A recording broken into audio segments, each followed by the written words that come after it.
So dear learners, I am Dr. Mona Semalti from Department of Pharmaceutical Sciences, HNB Garhwal University. A very warm welcome to the first module on plagiarism. After completing this module, you will be able to know the concept and importance of plagiarism, different types of plagiarism, and consequences of plagiarism.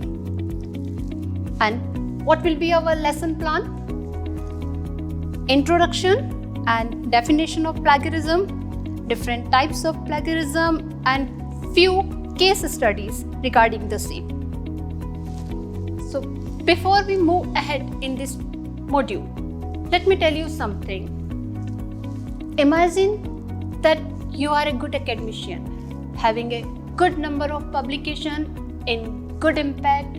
You have written a number of books and you have completed so many projects, you have patents, and you are at a huge national or international conference.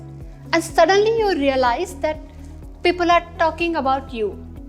Look at the same guy who was recently caught in the plagiarism. He might have published all his papers by the same mean only. How will you feel? Embarrassed? Disgraced? Or ashamed? Or just like someone has thrown ink on your face? This is the kind of loss which can never be recovered. So dear learners, it is very important for us to know about plagiarism. So plagiarism is academic or literary theft, whether you do it intentionally or unintentionally. Plagiarism occurs when a writer uses someone else's idea, study material, or language without acknowledging its source.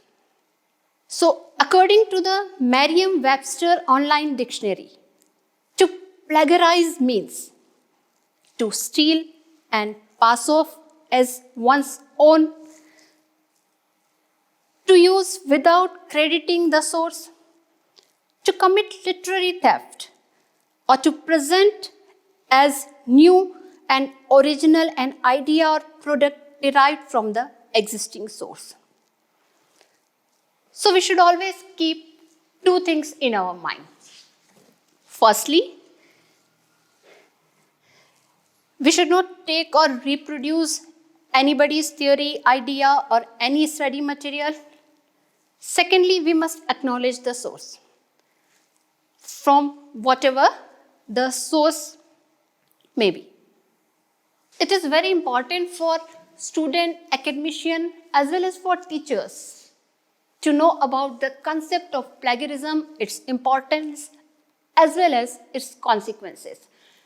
Plagiarism always existed, but nowadays students have found many more ways of plagiarizing in academic writing because it's very easy for them to just copy down from internet and use it partially or fully in their own work. So they must understand the academic writing demands zero tolerance toward plagiarism, and it is a criminal offense.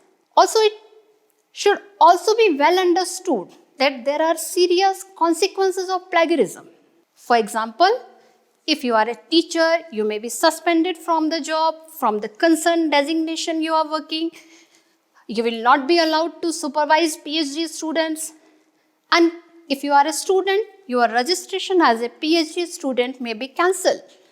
And overall, it depends on how seriously you have committed this offense. So dear learners, let's see few questions which arise in someone's mind when we think of plagiarism. A very simple question. Plagiarism is wrong or right? So the straight answer to this question is, it's wrong, because it is a literary theft and academic misconduct. Can we copy from the internet? So the answer to this question is no, we cannot copy anything from internet.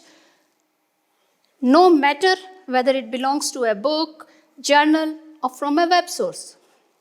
All you need to do is just give due credit to the source from wherever you have taken. So what's the next question? What about citations? How to cite when there is no name of anyone? Sometimes it may happen that there is no name of any author, but there must be something which can be cited.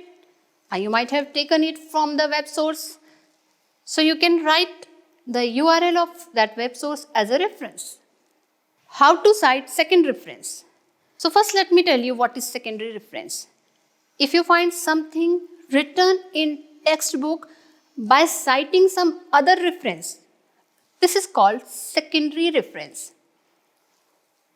In such a case, you can cite both the references. Let's see the next question. What happens if I have an idea that someone else has had independently? Will I be accused of plagiarism even though I did not know about the other person's idea?